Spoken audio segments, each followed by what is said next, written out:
That's a great way to do it. Test the mic. A, B, C. 1, 2, It's easy as 1, 2, 3. Huh. Never did it that way. Uno, dos, tres. Cuatro, cinco, seis. Dude, I didn't know you knew Spanish. Yeah. It's impressive. Yeah. Go to school. Tocar mi mono. Está muy guapo. Me gusta flowers. Yeah. Oh, gosh. Huh.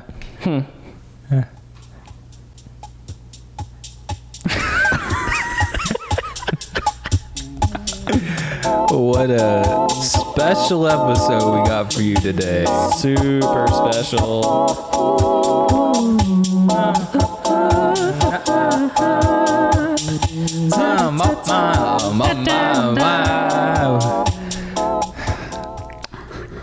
Welcome to TRIFLIX Cast. Hi. Final episode of season 2. Final episode because there won't be any more Shh. after this one. It's the last episode. Ever. We have plans for season 3, though. Thank you, David. And Season 3 is going to be even bigger than season 2. Yeah. Yeah, man. You won't believe it. It's going to be a whole number more than 2. Yeah. It's like 2 plus 1. Season 3. Season 3. Are you guys excited? You guys should be excited. You guys should. It's going to be good. Why alright. should they be They excited? should be excited because it's going to be bigger and better than ever. Yeah, like The Incredibles when they make a bigger robot. Yes. It's bigger. It's better. Ladies and gentlemen, it might be just a little too much for Mr. Incredible. That's what season 3 is. It's too much. We're going to up the frequency from every other week to every week. I feel it. The energy. Oh, it's there. It's there. We're going to bring guests back. Oh, all of them. I got goosebumps when I said that. Dude, I felt your goosebumps when you said it. Or I knew we were sitting too close. Well, this is the Pantsless Podcast. Right, it's the finale, which translates into the Pantsless Podcast. So. Yep. We all. But you have to take our word for it. We all celebrated. Yeah. Had a great time. What do you And want? For What? audio listeners might have a difference, but That's true. visually you might not tell. You can tell in the voice whether or not yeah. someone's naked. You can hear the difference. Yeah. You can hear it. You can feel the energy in the room. These are leather chairs too, so my my thighs Dude, are I got sticking these straight from to 'em. IKEA. I don't think they're real leather. Still, it's still that. Okay, so it's even better. It's like a vinyl. Yeah. Yeah, these are the top tier IKEA chairs. Leave a couple marks. Good Chinese vinyl. What are we talking about today? What are we talking about today? Well, we started with season 3 because it's a big deal. So, All right. Now what? But Wow. All right. That topic's over. right, just all of a sudden. Done. No, there's one more thing. We will reiterate these things at the end of the podcast in case, just in case. In case you were listening, but not to the start of it, but an hour in, you started to pay attention. I never pay attention during these. So we are going to take July off to get ready for season 3. Oh, shoot. Yep. So this episode is going to go. You are listening to this on the 9th, hopefully, of July. And that's when this episode goes live. After that, we are taking a break and we are going to be recording and getting things ready. And we're going to redo everything. We're going to talk about design language. We're going to change changing thumbnails. everything. We're just going to make it better. It's about tweaking Our and making things identity. better. We're getting rid of our name. We're getting Forever. new names. You're not Cole anymore. Nope. You're Bob Mellencamp. Bob Mellencamp. Yeah. Okay. And I'm going to be Trixie. Ricardo Tracy McGuire. David, what's your David? season 3 identity? You've given us all of our names. Joseph. I'll be Joseph. Farminci. That's it. Just Joseph Farminci. It's Joseph just M. Farminci. But There you go. his middle name is Joe. literally just like 12 M's. Joseph. I have like 5 middle names and they're all Farminci. initials. Yeah. Okay. Yeah. It's funny, but it's a lie. Yeah, lots of stuff. So I don't know. What else are we talking about? Dude, I am dead. He is every dead. Gosh. We need to like move the podcast to like Taco Tuesday. we should Taco Tuesday. We should continue to keep moving it up an hour. Yeah, like I was talking about like 5 episodes ago. Yeah. We started recording at like 8 or 9 o'clock. 7 ish. Yeah. And now we start at 4:30. We don't start at 4:30, but we all get here at 4:30. Yeah. And set pre-production 4:30. Yeah. Yes. As you can tell, we did a lot of pre-production. Ton of pre-production. Prepared. Yeah, no, we didn't set up any equipment. We just sit in a room and it somehow gets recorded. Yeah. Insert flames and smoke. Ooh, could we do that? Yes. I know we have to look at David. He's the editor for these. It's whatever he say. So anyways, big announcement, but there you go. So enjoy this one. This is a big deal for us. We're excited about it. Oh, and the Instagram account, we are actually going to start separating some things. So we separated off the cast, and it's going to have its own Instagram account. So you're going to get to see behind the scenes, when we record, there's going to be clips. There's going to be lots of goodies. A lot of hot takes. Yeah. That's where we're going to put all our hot takes. All the hot takes. Hot cakes? Hot takes on hot cakes. Okay. What else we got going on? What are we doing right now in the company? What's company update? What are we doing? So many projects. Yeah. We're like big picture, like individual. What do you want? Start with big picture. What are we doing? All right, we're doing a complete overhaul on our project management. We've talked about like Monday and Trello before. Basically, things that help us stay organized. And as our company gets bigger, we take on a lot of new responsibilities. We're getting a lot of series together, and all that leads to a lot of unorganization because our system was not set up for this much. And now we're talking about hiring people, bringing people on, and our system needs to be robust so that if we have a new person come in, they can just like sit down and they're like, that makes sense. I like it. It makes sense, and I can do it. And that's what we want. Simple. Yeah, because we're finding out through the process that it's just like anything, you get into a groove and you start making things happen, and things have worked for us up to this point. Yeah. And it's just like we get used to, Tristan and I literally talk on the phone every day.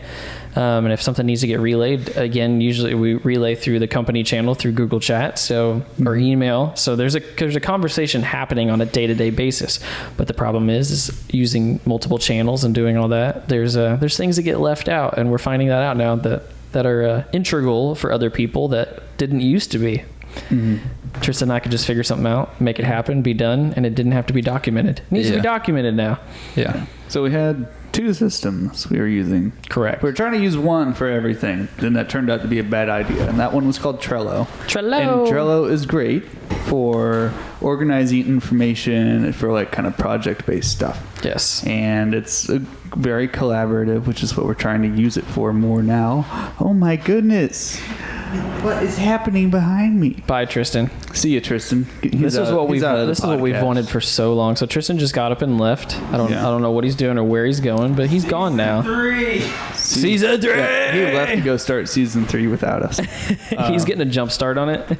Yeah.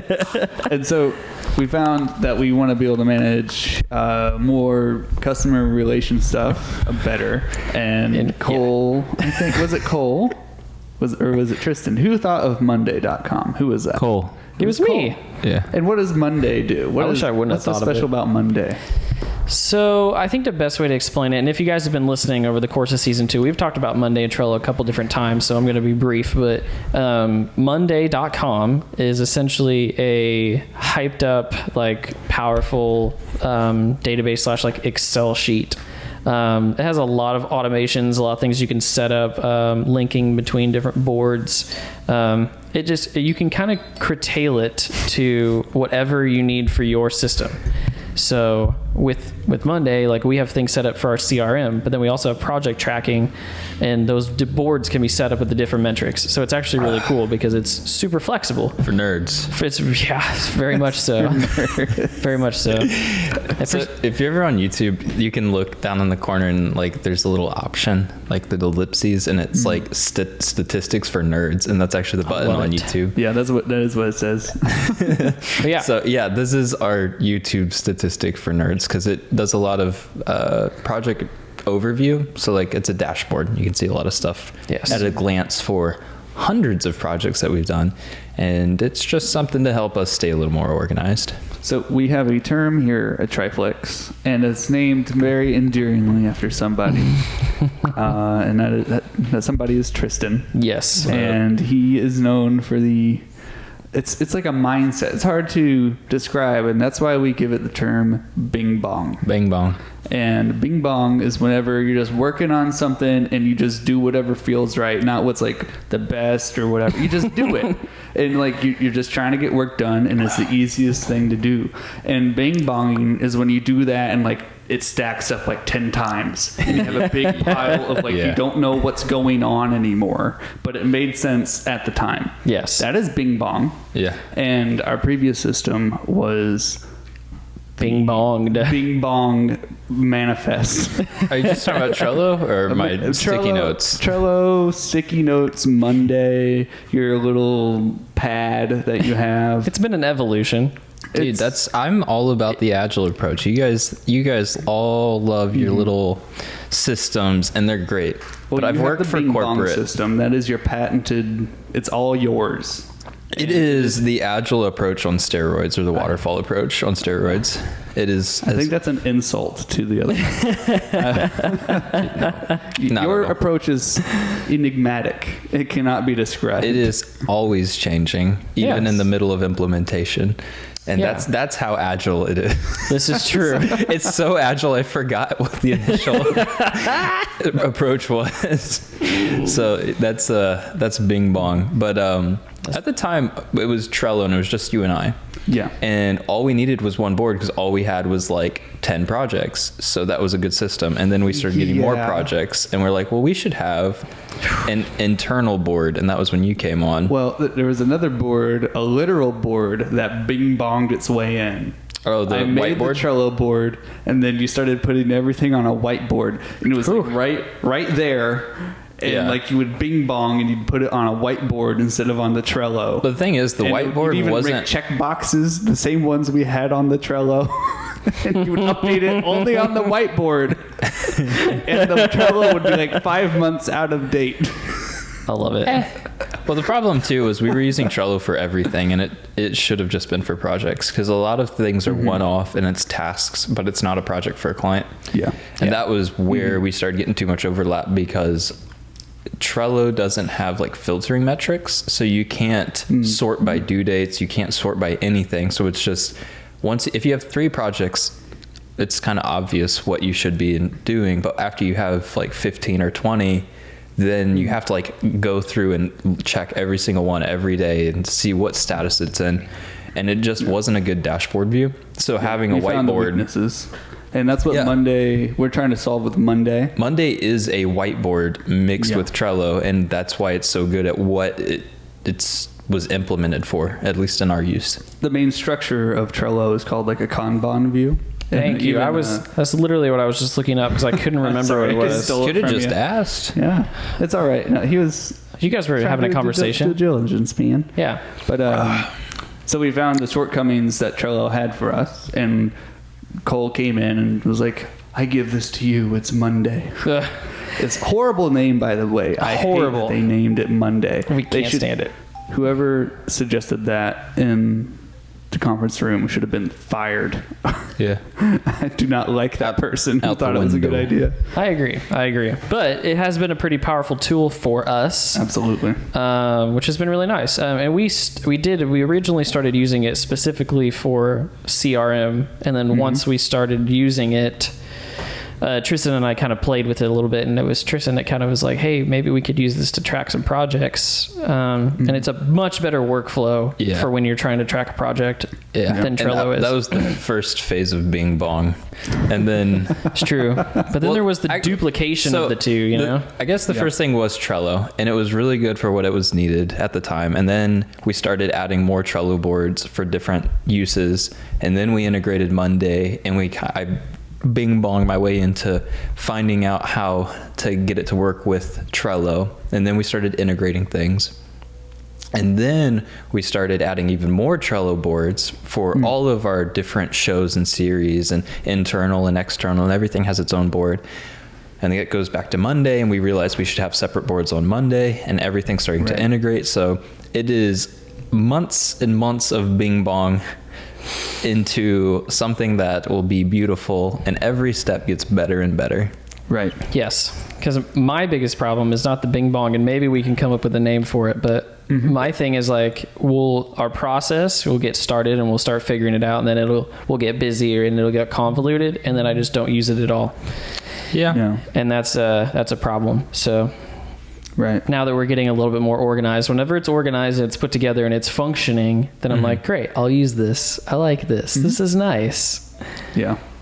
And that's tough. It's just, and again, like it's one of those things where it's hard to get in that state of mind of other people have to be able to view this data. Yeah, they have to know what's going on without going to you and asking and spending like 30 minutes catching each other up. Right. Well, that's the problem with Trello. It was just a horrible dashboard. You couldn't just glance at it and get information. Right. And Monday's really good at getting information out at a glance. Yes. It's customizable for nerds. Colors and all these different metrics and stuff. Oh man, it's beautiful. Archiving. That's cool. And so that's an example of one of our internal projects, because you have to stop what you're doing and actually work on the process of what you're actually wanting to do. Yes. And that is Monday and Trello. And you guys have actually been working on it. I initially set up the Trello, but that's super easy to do. And so you guys expanded on it. And then you already had Monday experience. And so Tristan and I learned Monday, and it's been really nice. I really agree that it has much better use cases. We've actually what we've been doing, following along pretty closely with Linus Tech Tips. Yes. So a lot of the implementations that my brain added in were things that I saw other companies using, and I was like, how can we take their concept and apply it to our system already? And a lot of times we would have things already implemented that other big people were starting to implement. And Linus put out a video, I don't know, maybe a month ago, going behind their process and adding Monday to their ecosystem and how they've used it to completely change their project workflow. And that was something that we were talking about. And it was really funny to see a company with 50 employees have basically an Excel sheet to run everything. And then they're just starting out using an actual dedicated project manager. And we've been using it for, close to a year with only 3 people. Yep. And it's good to know that it's scalable to meet a 50-person team and meet their needs. So it's good to know that what we were doing was in line with what other people are starting to get attached to. Yes. Yes. That, whatever you call it. What do you call it when something happens like that and you're like, coincidence? No. It's not verify, but validate. It validated our process. That it was like, oh, okay, great. Like we're actually headed in the right direction, because there were some days that Monday felt so rudimentary with certain features that we were like, I don't know if we're going to be able to use this to scale, but yeah, it takes a lot of trial and error. It's like weeks to months of testing out features and seeing how well it works. And we have a lot of good use cases because we have 2 clients that have their own board because they're large enough and we have so many projects coming in with them. So we get to test out features with those specific ones and then play around with it, because it's not nearly as many projects as we take in for our whole company board. So we can test it out on smaller use cases, and after weeks to months we're like, oh, we like this feature, this one's doesn't work as well as we thought it would, and then we can start to adopt those into ours. And that's just been a long process, and that's the only way to figure it out, is just throwing a lot of time at something to learn it. And that's why people hire experts. yes, they spend the most time. So experts will tell you Excel is not a database. This is true. But your accountant might. They probably are still using it. Yeah. It's kind of terrifying. Gosh, what else is going on?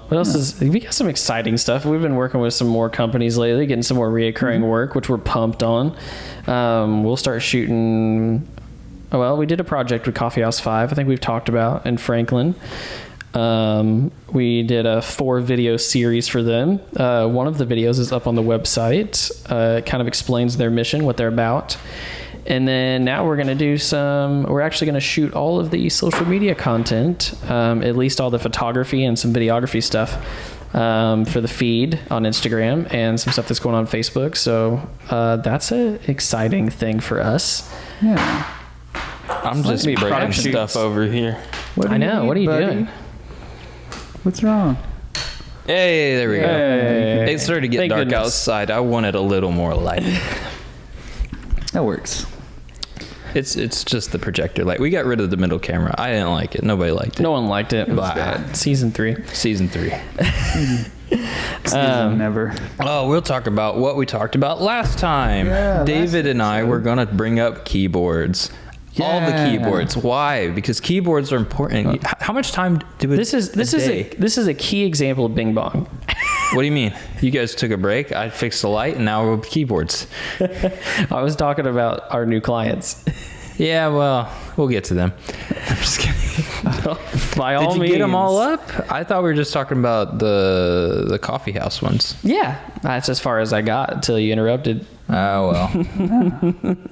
You screw you, Cole. We're talking about keyboards. Keyboards. Yeah, go ahead. You know how many No. keys are on a keyboard? A lot more than our clients.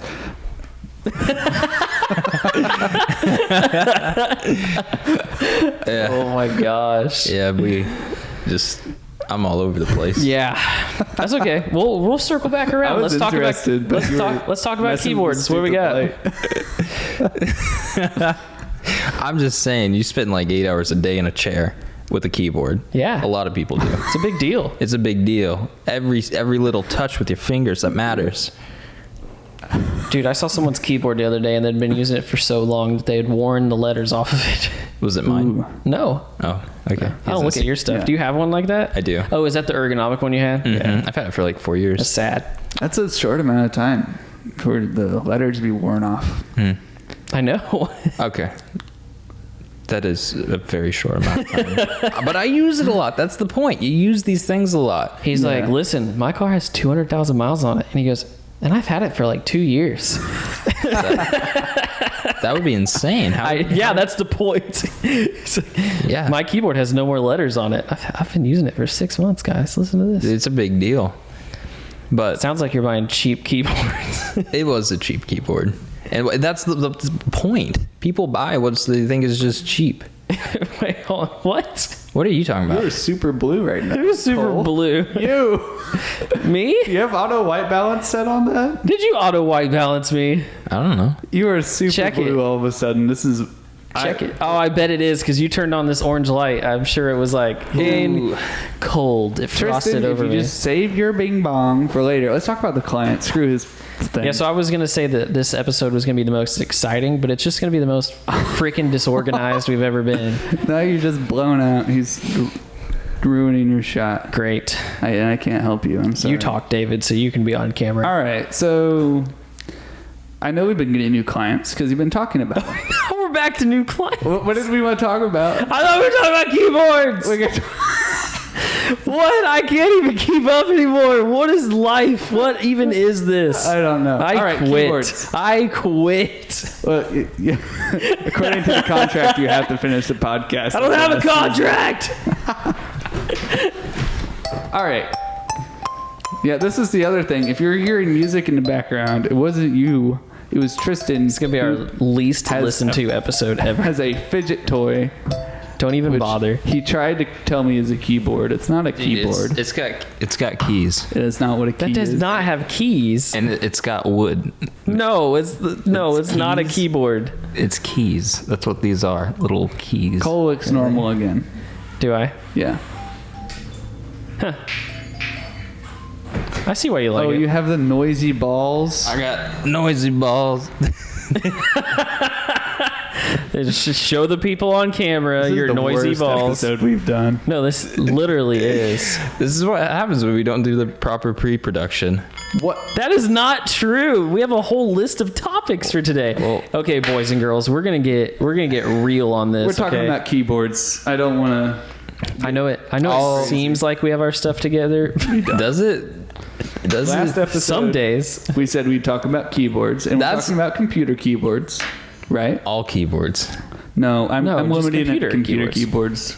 David went on a real deep and soul journey one day, and he's just like, keyboards, and he does a ton of research. It matters though. And Yeah, it does. Think about how many key switches there are and how many different types of keyboards and different materials and different key travels and sounds and wireless Right. versus wired. There's so much. There is a ton to it. There's a lot. And think about it. There's so many different preferences. Mm-hmm. And Tristan made the point, his only point today, that this is what people especially for people like us, like we use this on a day-to-day basis. Right. So it matters. And before we get any further, Yeah. the best keyboard is your favorite keyboard. Yeah, it's very subjective, right? Yeah, exactly. Now, the ones that I like, we even found that like, it's about anything, like headphones. My favorite headphones may not be your favorite headphones. And same with keyboards and stuff. People have arguments about it. Oh my but gosh, they're yes. wrong. Everybody's wrong. But you're right. Your favorite keyboard is the right one. It's true, though. Because, at the base of all of it, they all have the same basic functionality, right? So it's a very subjective topic. Like, I use a Windows, I don't know if it's a Surface keyboard. Gross. I like it. It's very simple. It's a straight knockoff of a Mac keyboard. Yeah. It's literally aluminum body, like very short key travel, chiclet type thing. Yep. Yeah. Is it clicky? Do you like those clicky? Some people really like the clickies. They like. No. So I've had That's both. really bad. I used to have a Corsair, like a full on, it was like gaming keyboard, had a backlight, crazy big old, probably some sort of Macro keys. yeah, it was nuts, but it was literally like typing on a typewriter. Like you're like and I used it for a long time, and like the tactileness is beautiful, but at the end of the day, like I got tired of hearing myself type. David likes a clicky, not too clicky, just like I a go little for- click, like a sound. So Cherry MX is kind of like the standard. Yeah. Not like the best, not the worst, but like kind of like the, hit that line. Are you Cherry MX or are you not? And The apple of switches. No, they have different colors of switches. What's a switch? A switch is, like a light switch. It goes on and off. Uh-huh. And in keyboards, they have tiny switches as well. When you press down, it's on. And when you let go, it's off. And that's how it tells the computer you press the button. It automatically turns itself off. And there's different ways to make a switch work. There's a mechanical way. And mechanical could mean anything. it's true. It's just that there's a whole world of switches. And Cherry MX is a certain type of mechanical switch, and people have been ripping them off for years. Mm-hmm. And they have different colors to denote what type of actuations they do. And red ones don't make any additional noise. It's just straight up and down. They call that linear. There's blue ones, which it goes down, and then you hear a click right when it turns on, and then you can go down further, and then it stops. But I like the brown ones because it doesn't make a click, but you have... This is what they're called. I didn't choose this. Don't laugh at me. They're called brown, and they have a tactile bump. And it's like... It's what's wrong with you guys? They have a bump. It happens at the same time on the blue when it clicks, but it makes a bump you can feel. And that's the type that I like. Don't know what is wrong with you guys. Oh, I hate my life. Podcast. We're the number one podcast, Columbus. Number one. Yeah. Do they have any other colors? Oh, I baby. said red and blue. I heard red, blue, There's brown. clear What else? ones, Oh, which are like the red ones, but they're like heavier or lighter. I don't know. I'm not. an There expert. are hundreds and There's hundreds of different types of switches. Like there the are brown one. Dude, my so favorite. many. My favorite is what they're doing with keycaps now. Have you seen the keycap with the fidget spinner? Oh, didn't Linus Tech Tips do that one? Yes. no. It's beautiful. I thought of you first thing, Tristan. I was Yeah. like, hey, literally a freaking fidget spinner built into your keyboard. Like, That's awesome. that's you Yeah. all day long. I usually play this with one hand in my left hand, and I'll edit What's with my this? right while I'm working. What is this? Oh, Yeah. it's my little kalimba. This is my little It's my called a little kalimba. piano. My It little is not a hand piano. It is called a hand piano. Do you know any What's wrong? songs? Kalimba is called a hand piano. I can do the Rugrats theme song.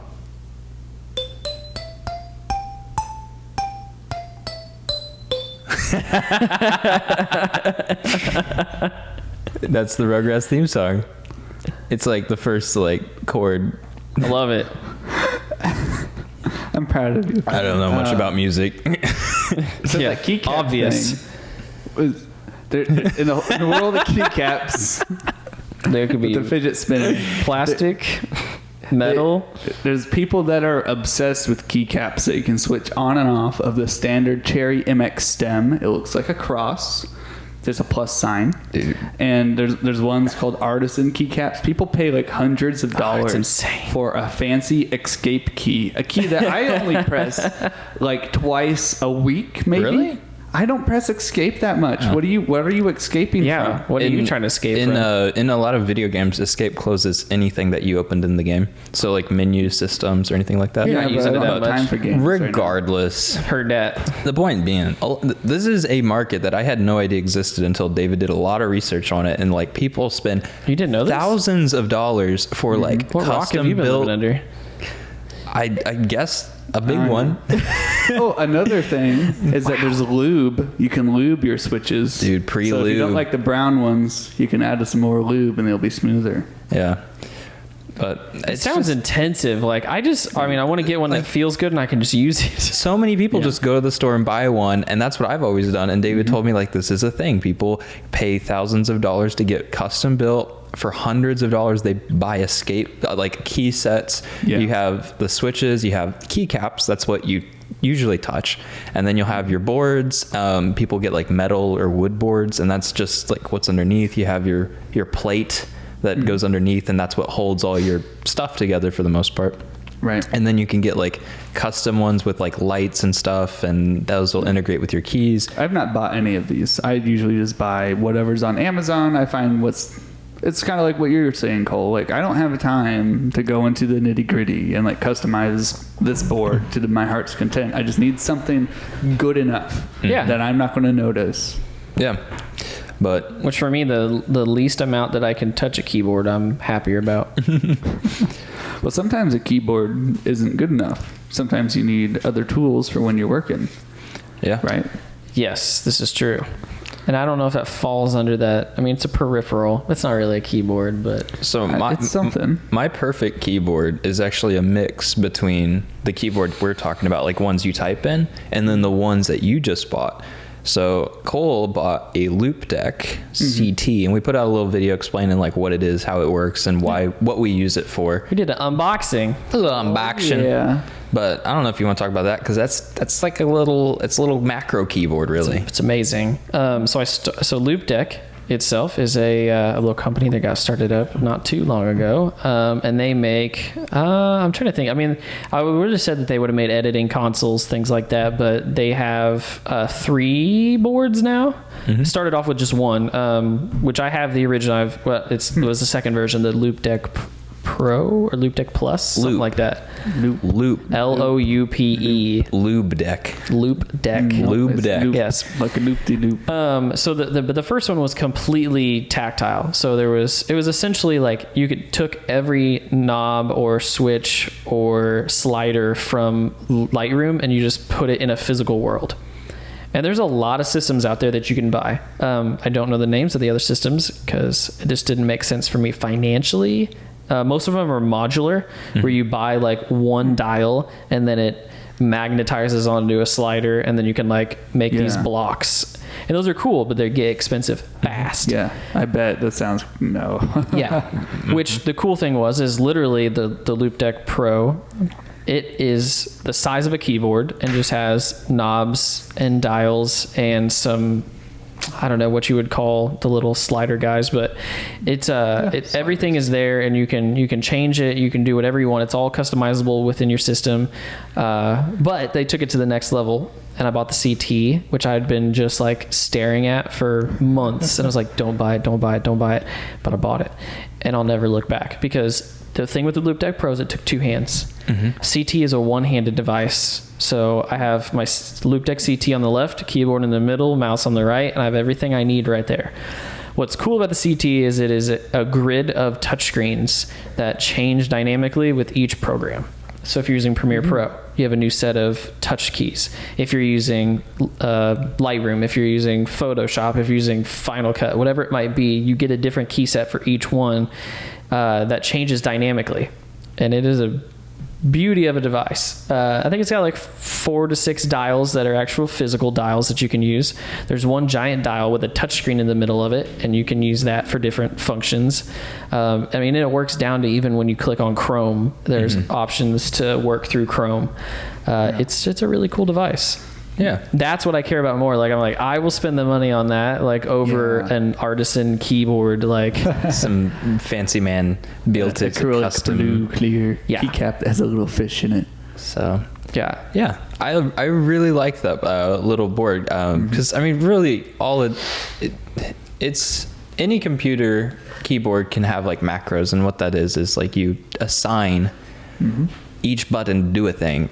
When you install, like, you get a little keyboard and you plug it in, your T button makes the letter T pop up, but then you can do like Control V and that'll paste something, and Control C or Command C, depending on what device you're on. Right. And like all these buttons can do things that are usually pre-installed with the operating system you use. However, you can get additional software or go into the settings and make them do custom things like what your keyboard does, where you push a button and it edits a photo a certain way, or it moves something around in a project, or you can make them really do whatever you want.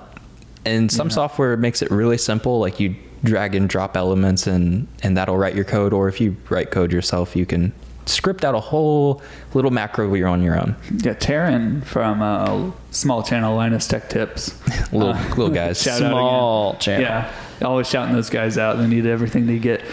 He has like 2 or 3 just normal keyboards hooked up to his computer. The macro king. He has 1 million macros set up with those, and that is basically what the problem he's trying to solve is with whatever. He's like tried the loop deck, but he didn't like it. And so he's like, I'd rather just have a giant field array of custom buttons that I know what they all do, and they're like all color coded or whatever. He prints off custom stickers and sticks them on top, and the stickers say what the buttons do. And the last video he put out, he had 5 keyboards on his desk. It's insane. But I mean, it's awesome. He's oh my God. optimizing his processes when he does that. It's really cool. The benefit of like something like the loop deck is a lot of the buttons are actually like screens, and the screens can change based on like what interface you're in. So instead of like printing off stickers and applying them to the top of your keys, when you like, I'm using a photo editing software, and then you want to install, or you want to like edit videos, instead of like taking new stickers and putting them on all the keys again because you're using a different program, something like the loop deck automatically updates, and depending on where you're at in the video editing software, like maybe you're editing versus like compositing and like taking elements and putting them together, all the buttons just change for you automatically. And that's something somebody else did, set it up, and then put it into a device they developed and sold it to people. And that's really cool. Another cool thing about it is it has haptic feedback. So like, I guess cell phones do this a little bit. It depends on the phone, but there's a little motor inside. Rumble type. Video game controllers are another example of it, where if you are interacting with the device, it'll vibrate. And the cool thing with like phones is if you touch a certain spot, it'll vibrate, and that lets your brain know that even though you're touching a flat piece of glass or acrylic or plastic or whatever the device is, your brain registers that it did a thing. I touched a button and it does a thing. So like the perfect keyboard to me is one that is like a traditional keyboard in layout, but instead of like all the clicky noises and all of like the sounds and everything, like I would love to have a device like the loop deck that's just the full keyboard size, and then depending on what software you're in, it'll automatically update instead of just having 4 or 5 buttons. It exists. Does it? Yeah, it's been out for a very long time, so I can't remember who manufactures it, maybe it doesn't exist anymore, but there was literally a keyboard that you could buy that was just a full array of buttons with screens on them. Ooh. And it was fully dynamic. It was amazing, but it was way out of my price range. We talked about them before. The Stream Deck from Elgato is very similar to it, except it's not a keyboard. It is like an angled. It's an angled panel that's at like 45 degrees. So you wouldn't want to like type on it at a steep angle, but something like the Mac keyboard, it's like I think 1/4 of an inch thick, and to have that whole thing. And the nice thing is you don't have to have mechanical switches in a device like this. It has to be large enough for a motor, but I mean, phones are pretty thin already and they have motors in them. So Sure. the cool thing is you can have a very thin keyboard doing this. You can something that would fit in your backpack, you can travel with. It doesn't have buttons. If you like stick a normal keyboard in a backpack and you leave it in too long, the buttons get compressed and it wears out springs. It just has a longer lifespan and more functionality. And I think that would be really cool if somebody developed it. And it sounds like maybe they did. Yeah. I do have an iMac at home, and I also use the keyboard it came with. I ordered it special, actually, so it has the number pad and arrow keys full on the side of it, and it was like an extra $30 more. You have to go like deep into like the order settings, but I like using that with my Mac. I didn't replace it because I thought it was good enough. A lot of the crappy keyboards that come with Windows computers, because they spend like $1 making them, maybe less.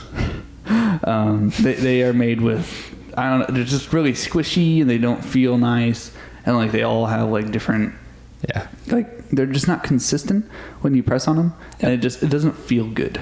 Well, I think a good example for like layman's terms is if you've used a keyboard like on a laptop and then one that like plugs into a computer, you can tell the difference in how they feel, and you probably have a natural preference for one or the other. Maybe you don't care, and that's fine too.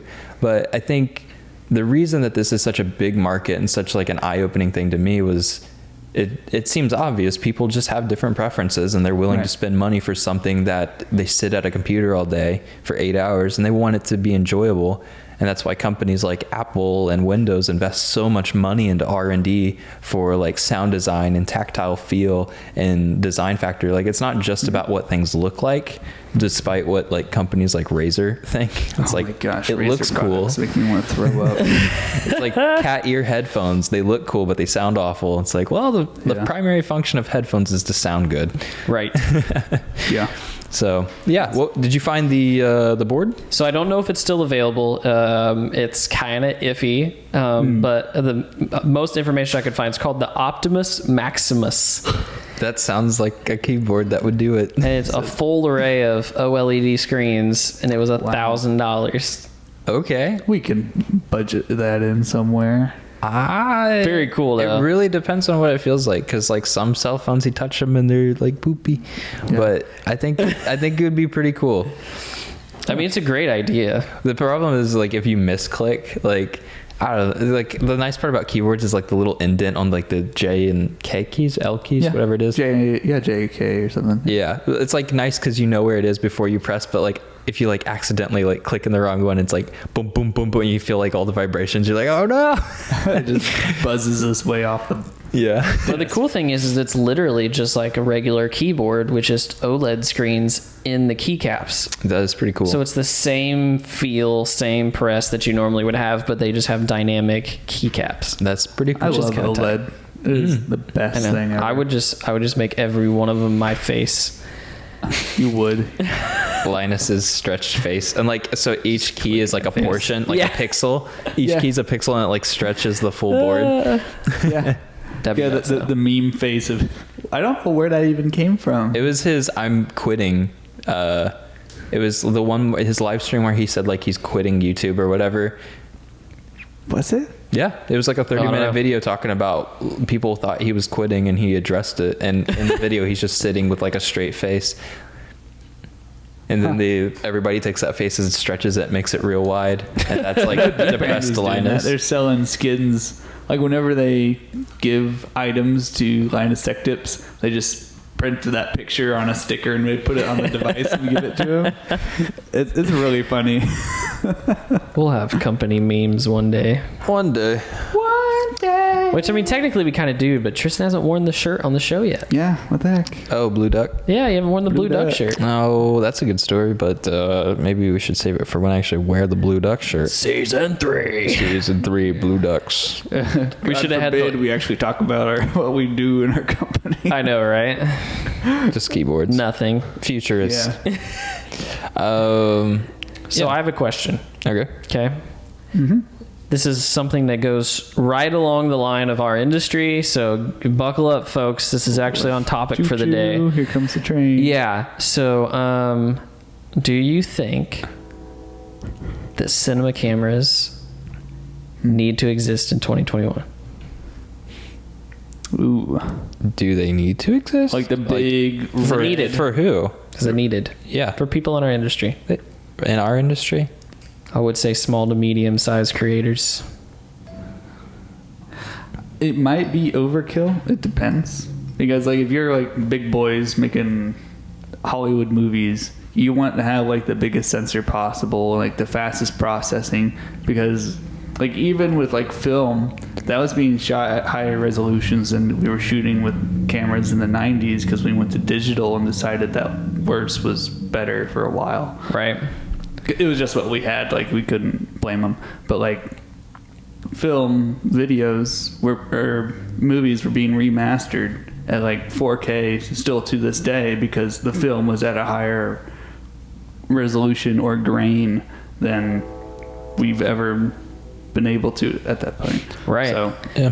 I think they are still needed, but it really depends on the use case. If you're uploading to YouTube, it depends on like what the cinema camera is. Like $100,000 Alexa and a $10,000 Blackmagic are both technically cinema cameras, but they're very different in what they're intended for. I think Blackmagic would be a great camera for someone in our industry that wants to do short films, like submit to festivals and stuff with hopes of becoming a real DP, director of photography, for a big shoot someday. Yeah. Because that's the next step. Like that is the order of progression to get into Hollywood, and Hollywood needs those things, and it's good to practice with like tools as you get there. Right. If you're somebody that is like editing YouTube videos, like sketches and skits, the YouTube compression's so steep now, you don't need anything more than 4 to 6K, and 6K is a kind of a rare situation, and you can get a 6K camera that's non-cinema for like $3,000 now or less, and it's not technically a cinema camera, but it would do more than enough for almost every use case that I can think of. So I would say it's not needed for our industry or the people that do it. The editing side of it, where if you shoot in 4K but you only export at full HD, you can use the 4K to zoom in on parts of the screen and still maintain the full HD resolution, which is a big benefit. Right. So if you're doing projects like that, I understand it. Even if you're only uploading to YouTube at even like 720p, that helps you in the editing, and you don't have to worry about like, ooh, I didn't get a good enough shot. Well, you can just crop in and you don't lose any detail or anything. So that's a... You'll see videos online where it's like a $200 camera versus $20,000 camera, and they're like, oh, look how similar the images are. And it's, two cameras with widely different capabilities can produce very similar images, but it requires very ideal situations for the cheaper camera to achieve the same results. And the reason cinema cameras and high quality cameras are so expensive is post-production capabilities. The raw data. So you get more dynamic range, which is, so if it's too dark or too bright in a scene, you have more flexibility in post to make it usable. And the same thing with like audio equipment. Like you can use a $10 audio mic, or you can use a couple $1,000 like recording studio system, and it's like obviously a good singer can sound great on both of them, but it's a lot easier to make a bad singer sound good with the expensive equipment in the ideal situation with everything set up. So they're great to have, but they're not needed. I feel like the gap is getting closer. Oh yeah, I mean, even the $10,000 Blackmagic, the capabilities of it is way more affordable than any other camera was like just 4 or 5 years ago. To get those same capabilities, you would have to spend $50,000. So the difference in quality for price is just so condensed now. I can always remember being like, oh, I can't wait to be able to buy a red Monstro or Dragon or whatever, and now it's like, why? Yeah, we've been going back and forth with that, talking to some other creators in the area, and they said they're getting a new camera, and like, oh, are you getting this one or that one? Like these cool $8,000, $10,000, $20,000 cameras, because we know they're doing well, and it's like, that's awesome if you're doing well. What cool things are you getting? And he was just getting another camera in line with what we're currently using. We're like, why? And he's like, why not? Why would I need anything more? It's like, well, yeah, that makes sense for the use case that we have. It just, there's not a need. Yep. When we were looking and comparing with lots of cameras online, people do like YouTube video comparisons, which is already like what we hinted on, like a problem, because it's not accurate. Because YouTube is like a meat grinder. It just chews up whatever you actually pump into it, and it's just destroyed. Yeah. And it's really sad. So like that's the other thing. If your job is only like uploading to YouTube, like YouTube's going to ruin so much of your image quality if that's something you're really trying to go after.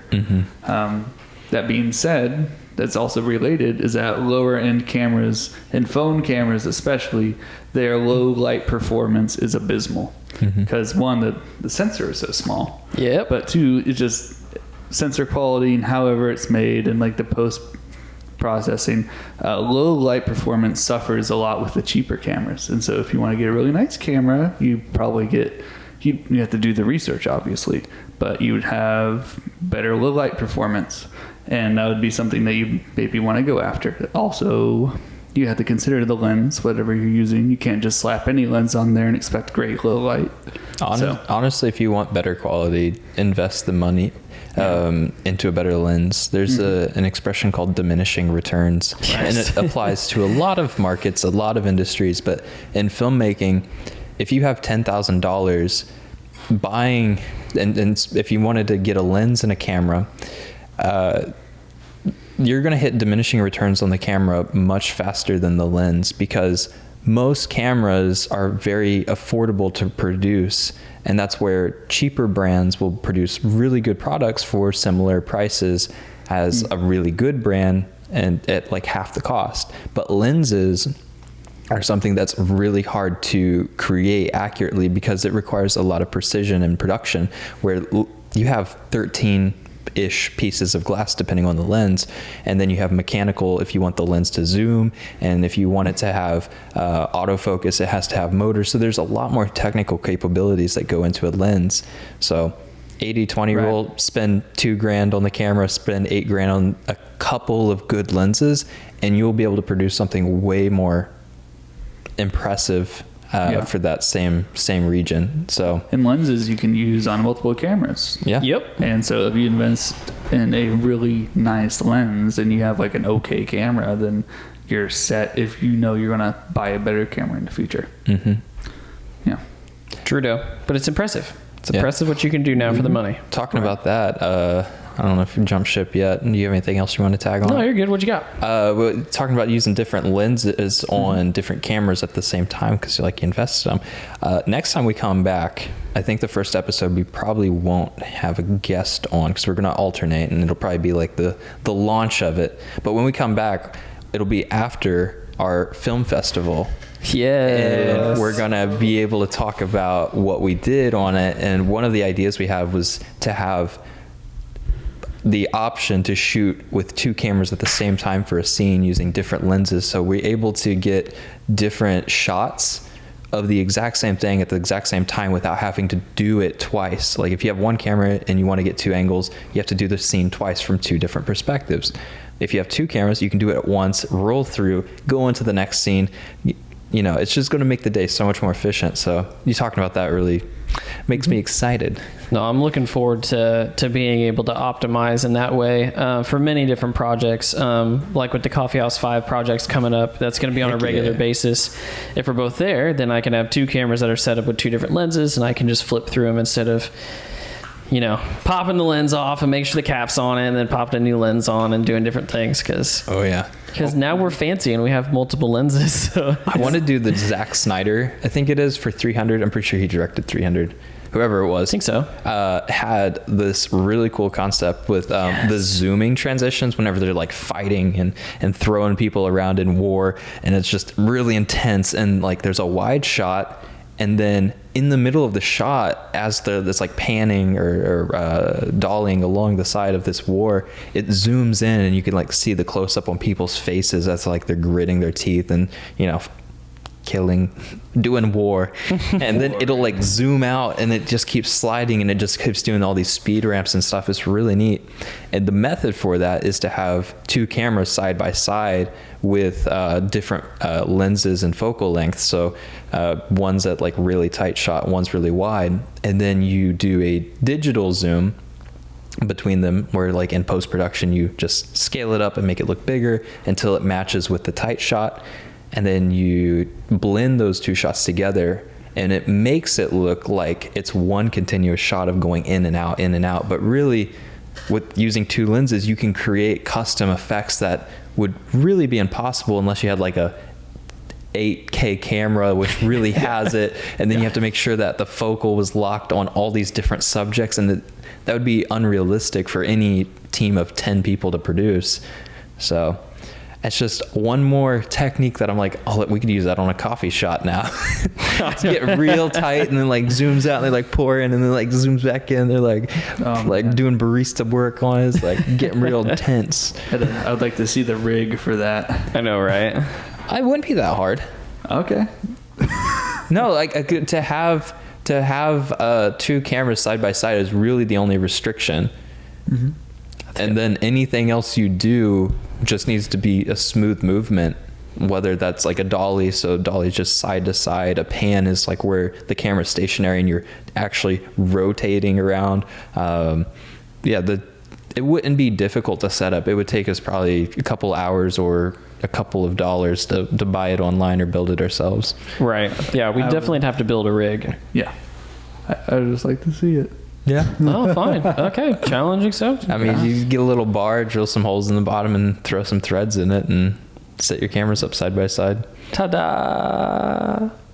Have you not seen any of these videos? They use them a lot. I just want to. You just want to see it. Sounds so easy when we say it. I want to know how easy it will be. Well, That'd be so easy. That's how you can determine a good camera review. A lot of times they'll do side by side camera reviews, and they'll like take two cameras, and then like when one's done, they'll put the new camera in, and it's supposed to be similar settings, but the best camera reviews are when all like 5 cameras are side by side on the same tripod, and they'll have a bar, and all these cameras are mounted on the exact same bar, and your subject's in front of it, and you can see the perspective of all 5 cameras at the exact same time because they're all in line.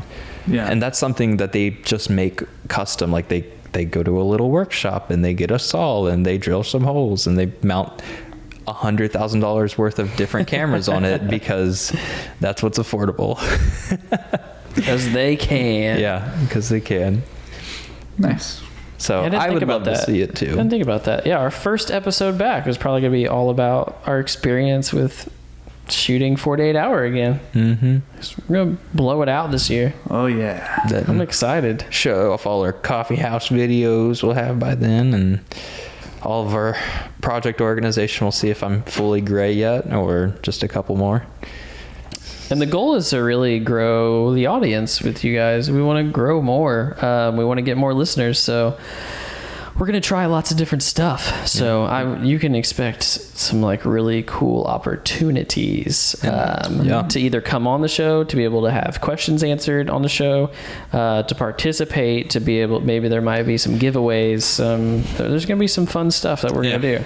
We'll throw out the guests' roles ahead of time, or what they're why we're bringing them on, essentially, and that way we can ask you guys for questions that you would want to know about them, because a lot of these interviews are going to be similar to what we were doing before COVID, where we'll have people on that are trying to become entrepreneurs or existing entrepreneurs, people that are trying to benefit the community, doing charitable work, just people throughout our industries as well. And I think that the value of this is these people are very experienced in their field, or they're becoming experienced very quickly by learning. And it's going to save a lot of people out there that want to venture into similar categories or similar things. Learn from other people's experiences and see what got them where they are and why they like doing it. I love learning about passionate people, and that's pretty cool to me. But No, I'm excited about it. yeah. That's why I brought it up again. That's why I wore my Lucky Charm shirt, man. Why did you wear the Lucky Charm shirt? I feel lucky. I feel lucky to be with you guys. Feeling lucky, punk. That's not what you guys were talking about like an hour ago. This guy's a dingus. Oh, well, you were being one. I don't know about that. You guys just sassy. It's all sassy around No, we here. ain't sassy. We're just normal guys. Talk about normal stuff. Keyboards. Yeah. Want to talk about the keyboards. clients now? Yeah, sure. Can we read? What more did we have on them? What other clients do we You have? didn't add anything. You walked away in the middle of it. No, we brought back up Coffee House. That was our main one that I thought we were talking about. You said nothing. You said nothing. You just weren't interested. Nothing. I honestly didn't even hear him say anything about the clients other than addressed it that we had more. Yeah. Well, no, I was saying specifically that we're excited about the opportunity with them because it's one that's coming up that's going to be reoccurring. So we're going to be doing lots of collaborating. And there's, I've heard there's some talks with some other companies that we might be working with that are all in conjunction. So I'm excited about that. And it's why, so like yesterday, the day before we were recording this, blah, blah, record this a week early. I posted something on our social media just saying that we had a big day, and we have been in talks with doing a partner program with Wix, to where we can work with them kind of hand in hand to try to build some websites and things, which we're excited about. That's another thing that we're talking about building out. What's a Wix? So Wix is a company that has a online editor, hosting, domains. It's everything in one place to be able to build a website. And we use it currently for our website, for the TRIFLIX.com, and we use it for an assortment of clients that we've worked with here for this past year. So we've done a lot of work in it, and they recognize that and are trying to reward us for that. And we're hoping that we can make that partnership work so that we can pull in some more business. So Yeah, make our mamas proud. yeah, and we're getting more concise about the types of projects that we're taking on, the types of services we're offering, which David is super happy about, because we're not doing VHS to DVD conversions or whatever it was. Yeah. No- One-time thing. Ooh, no, We've that's never done it. That's a fun segment. Round robin. What's your what's the service we got rid of that you're most glad about? So, context. When you're growing a business, you just gotta take work as it comes, and you have the option to decline it or to try something else out new and see if it works for you. And we've learned a lot. Think of it like Google starting a project and then changing their mind halfway through offering it. We would offer something, and then somebody would hire us, and we would do a couple projects for them and maybe some other people, and then we'd realize, same for us. Like let's focus on a different section of the company. Yeah, and I think a lot of small businesses / contractors, self-employed people, when you first start, like you said, when you first start getting going in something, like you kind of throw a bunch of things against the wall, and you're like, well, what works? What am I good at? What makes me money? Where are the margins at? And that's what we've been doing over this period of time, is going like, number one, do we enjoy doing it? Yeah. Is it something that we enjoy, that we can build upon a skill set, that we can produce a good product, all those things. Some things are profitable, but if you hate doing it, it's like there's so many other things you could hate doing and get paid more. So why do that one? Well, and two, each section of what we do requires a different skill set. Mm-hmm. Yes, there's a main skill set that widely encompasses our service list, but the thing is still like, there's so many subsections of photography. There's so many subsections of video. There's so many subsections of branding. And so it's like, which one of those, we are trying to handpick each one that works for us the best, so that we can provide the best product, service, customer service for the company, or for company persons, whoever it is that we're working for, the client. Yeah. And so kind of getting more concise on that, I think, has been helping us in many different ways, because there's only so many processes that you can like dial in with 3 people. And yeah. So what's one that you're most glad we don't offer anymore? The service that we don't offer anymore. That we don't offer anymore that I'm glad about. Probably the entirety of the like branding suite, like graphic design related work. Making things in PowerPoint. Don't get me started. Tristan loves the concept in PowerPoint, which makes me rough sad. drafts. It We weren't takes making the final ones so in PowerPoint. little time in PowerPoint to create a concept, and it's way more efficient than drawing it on a piece of paper for most of the things that I need to do. It takes me the same amount of time or less to put it in Illustrator for a concept or a draft or whatever. I can put something together pretty quickly. And I was just like, the problem, my whole issue is like, whatever it's called, PowerPoint is for presentations. It's not a graphic design software. Oh no, it wasn't intended to like. It's just to convey a concept. Makes me sad. Yeah, It just makes me sad. Something that can't. You have to make it again. Yes. In Illustrator. Sends me a dang PPTX file, and I'm like, what is this?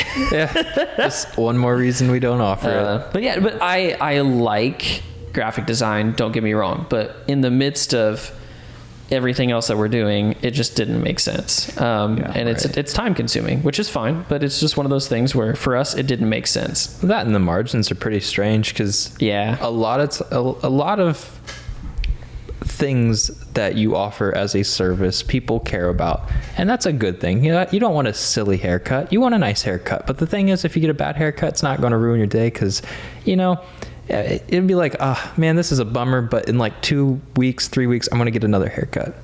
With graphic designs, people are like, this thing needs to be perfect for $20 and it'll last me the next million years. And it's like, well, I think maybe the expectations are a little weird here. And then you can charge more money for it, and then you get a different clientele with different expectations. It wasn't a process we were very efficient at, and for a large number of reasons, it was like, let's move to dial it back into something that we enjoy, where we already have an efficient process for, and not spend so much time pushing like, hey, do you guys want a logo or something, and try to find people in our area that already offer that as a service that we appreciate, and then we can try to build a relationship with them and say, hey, we don't do this, but we know someone who does. Yes. And that's part of what we've been trying to do as well, is create that community, because we do not we offered it, so that's another thing we don't offer, but it's like family photos we still kind of do, but it's a very we decline and accept them. It's not like, oh, you come to us for that as a service. Correct. We will. And we vet. And I have a person now that I'm funneling business to, so that, again, it's just not something that's on our radar for the time being, which one day it could be, but it's a whole other ball game. And especially with photography, we're really pushing to get into the creator space. So, people who might be out there that are trying to create a brand around themselves digitally, whether that's, for social media, or if they're YouTubers or whatever it might be that they're trying to break into. We've spent the time and money and effort into learning our craft and our hardware. And so to be able to provide that at a cost that's affordable for somebody who's trying to get into that game, that's what we're trying to break into. So, lifestyle type things, just other content creators that are looking for help on that side of things to look more professional. Because we know what it's like to be in that point. Yeah.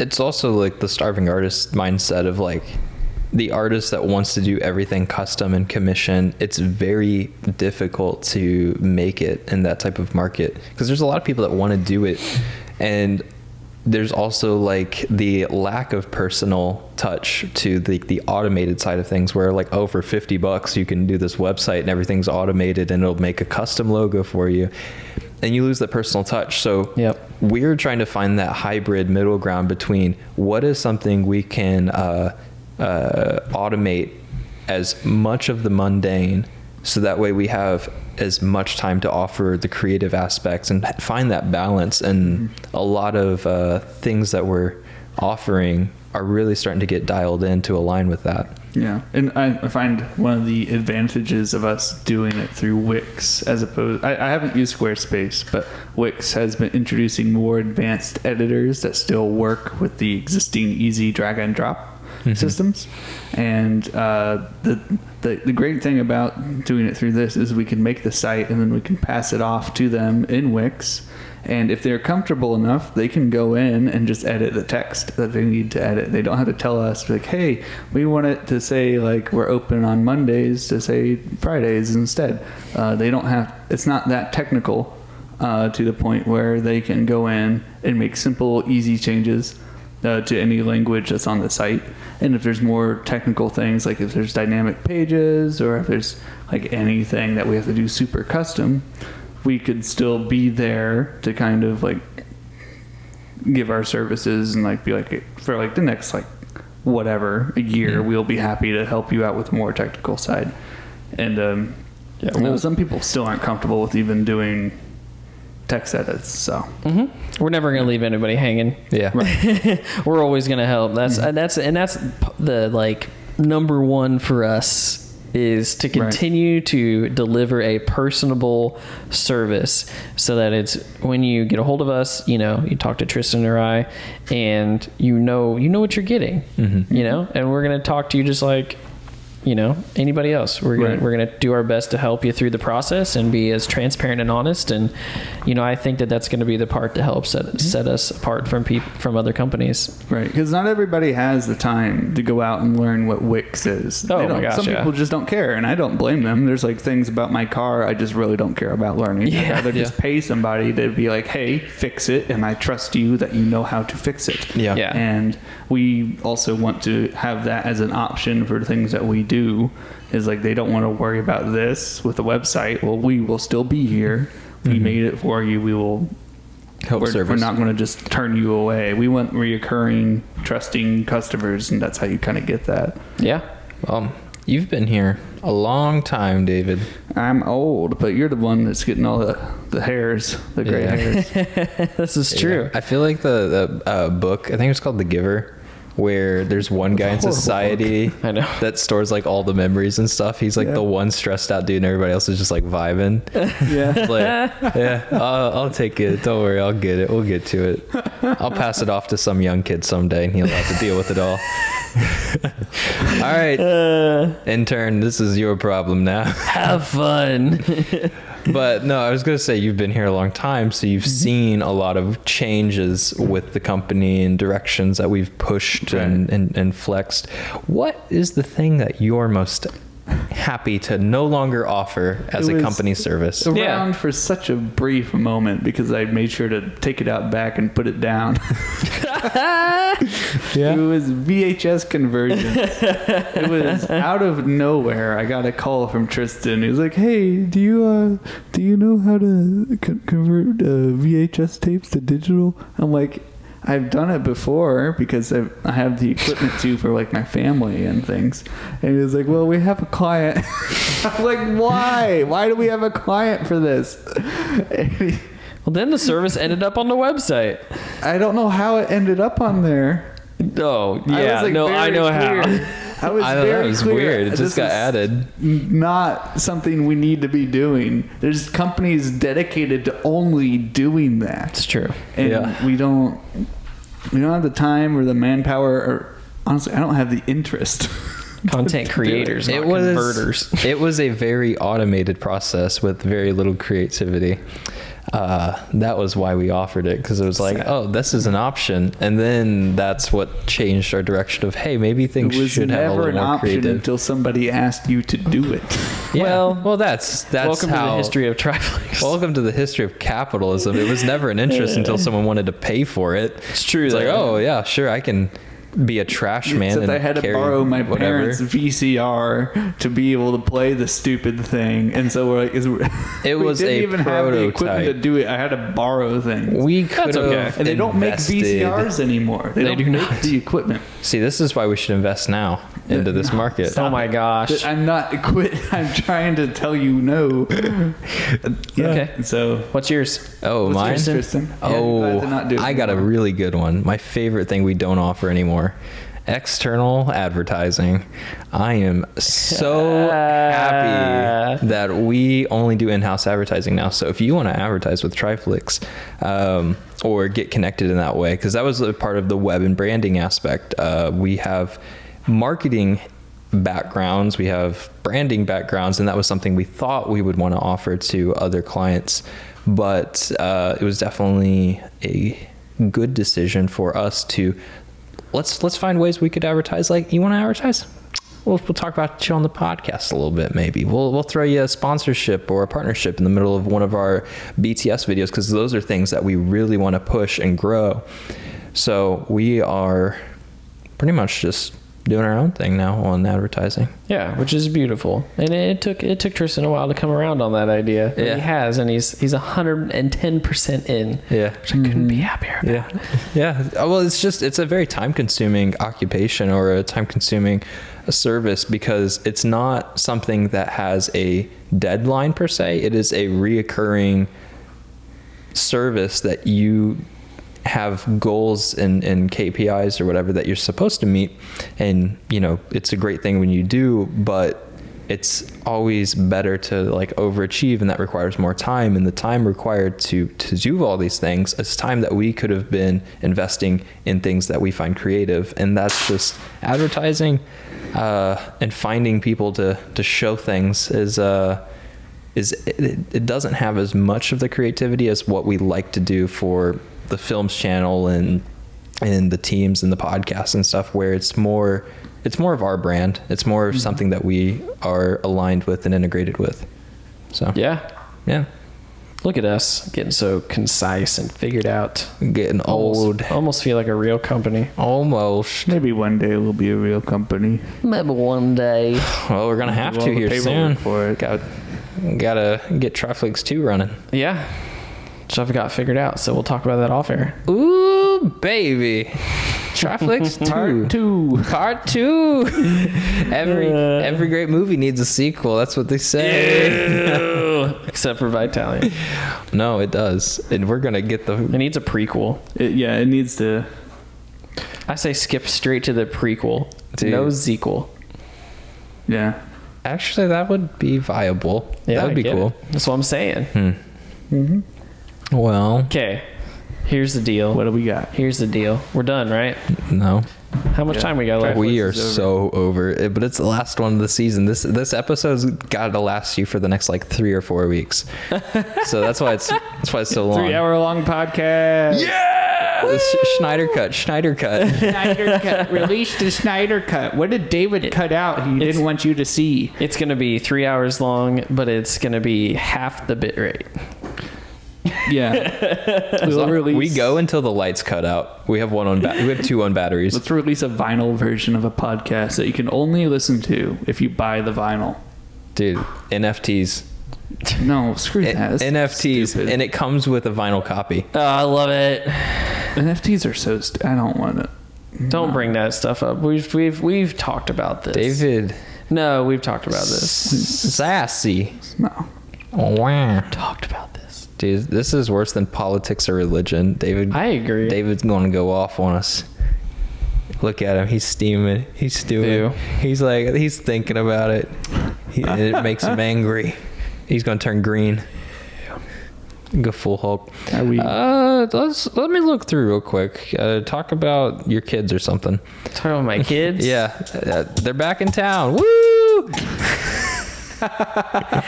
And we're done. He holds all the power. Yeah, I want to see if there was anything else that we should address before we take 4 weeks off. It's like the sound is like banjos in the distance. Oh my god! To the people, we're taking 4 weeks, but we've got a lot to do. Oh yeah, We're so far behind. yeah. Well, there might be something in here that we want to.